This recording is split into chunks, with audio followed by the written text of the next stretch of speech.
Tchou! Bonjour à tous, c'est GLG et je vous souhaite la bienvenue sur TechClash, la chaîne où on essaye un petit peu de décrypter et puis de lancer le débat avec vous puisque vos commentaires sont importants pour l'évolution de tout ça. Alors, Xiaomi est-il devenu trop cher en 2026?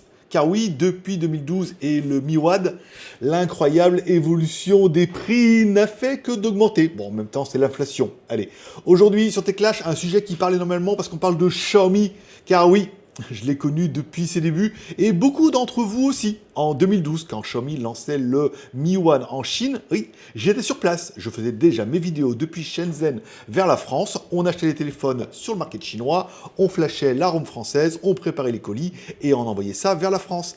Et à l'époque, c'était complètement fou, parce que Xiaomi proposait des smartphones ultra puissants à des prix imbattables.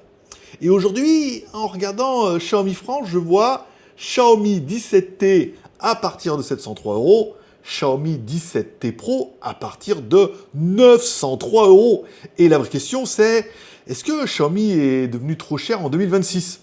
Bon, retour en 2012, le Mi One c'était quoi? Un smartphone puissant, un Android très propre, un look simple et surtout un prix très agressif. Tu acceptais facilement le fait que ce soit une marque chinoise, qu'il faille l'importer, que ce soit la ROM MUI intégrée directement, flashée avec MUI France, avec une ROM française. Bon, parce que derrière, tu économisais énormément. Et Xiaomi s'est construit là-dessus. Rapport qualité-prix, volume, communauté et surtout le geek first. Xiaomi 17T à 703 €. Qu'est-ce qu'on a pour ce prix-là? Bon, à 703 €, on n'est plus dans le bon plan budget. On est déjà sur un tarif plutôt premium.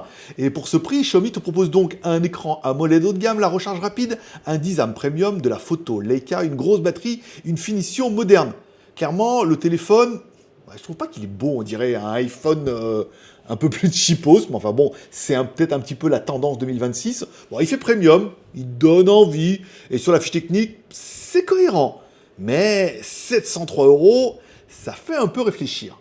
Après, on se dit, ouais, mais alors du coup, c'est peut-être pas ce qu'il y a de mieux. Il y a le 17T Pro, et là, on part à partir de 903 €. 200 € de plus. Bon, qu'est-ce qu'on gagne? Un processeur plus puissant, meilleure photo, tel objectif, vidéo plus sérieuse, finition plus premium, charge encore plus poussée. Donc oui, le Pro est meilleur, mais 200 € de plus. C'est-à-dire que le prix du téléphone, il y a... Voilà, c'était 200 €, maintenant c'est 200 € de plus. Donc est-ce que le 17T à 703 € suffit déjà largement, ou est-ce qu'il faut monter?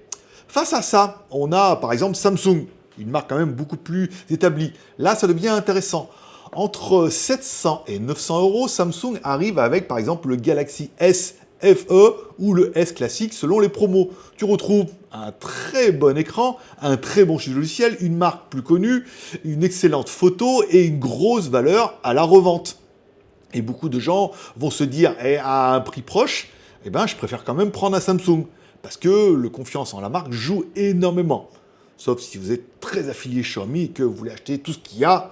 Je pense plus qu'il reste autant de fanboys 100% Xiaomi qu'il ne reste de fanboys Apple qui sont prêts à acheter n'importe quoi de la marque. Face à ça, on a aussi Google qui rentre dans le match. On a le Pixel qui propose des photos excellentes, un Android pur, de l'IA, un logiciel et pareil, un prix très compétitif selon les promos. Donc Xiaomi n'est plus seul, et surtout n'est plus seul dans ce créneau. Car le vrai changement, c'est Xiaomi. C'est avant, on avait un Xiaomi qui gagnait des clients avec « j'en ai plus pour mon argent ». Aujourd'hui, Xiaomi veut aussi du premium, de l'image, le logo Leica et la qualité, bien sûr, des marges plus fortes et un statut mondial. Et ça se voit, Xiaomi ne veut plus être juste le moins cher. Ils veulent rivaliser avec Samsung et Apple. Et en même temps, c'est logique. Mais ça change complètement la perception. Bon, à mon avis, moi j'ai un énorme affect pour Xiaomi. J'ai commencé avec cette marque-là, beaucoup m'ont connu avec cette marque-là, donc on doit quand même être un petit peu reconnaissant. Parce que je l'ai vu naître, je l'ai vu depuis le Xiaomi Mi One, et franchement, respect. Ils ont construit quelque chose de différent, mais oui, je pense qu'on arrive à un point où Xiaomi doit faire attention. Parce qu'à 703 € le nouveau modèle et 903 € le modèle supérieur, le client compare beaucoup plus. À prix proche, la marque compte énormément. Et certains iront plus naturellement acheter du Samsung, du Google, du Apple, même si Xiaomi est excellent. Et je vous rappelle que c'était un petit peu le problème, par exemple, de OnePlus. Au début, les prix étaient bien, ils sont montés en gamme, les gens sont partis acheter autre chose à prix équivalent. Donc la vraie question, Xiaomi est-il devenu trop cher en 2026? Le Xiaomi 17T à 703 € est-il une bonne affaire ou déjà trop premium? Le 17T Pro à 903 € est-il vraiment justifié?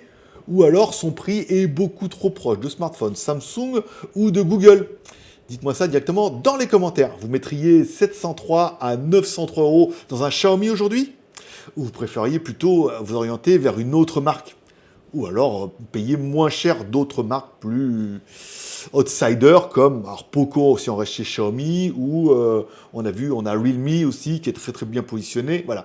Allez, dites-moi directement ça dans tous les commentaires. Je répondrai à tous les commentaires et ça permettra un petit peu de débattre. Allez, n'oubliez pas de mettre un like ou un dislike dans cette vidéo, de vous abonner et de cliquer sur la cloche, puisque oui, la semaine dernière, j'ai testé pas mal de nouvelles caméras et je pense qu'il est temps de lancer le débat. Est-ce que la concurrence est devenue trop rude? Est-ce que certaines marques vont disparaître? On en parlera certainement dans la prochaine vidéo. Allez, je vous rappelle, tous les pouces sont permis. N'oubliez pas de vous abonner et je donne rendez-vous dans quelques jours sur TechClash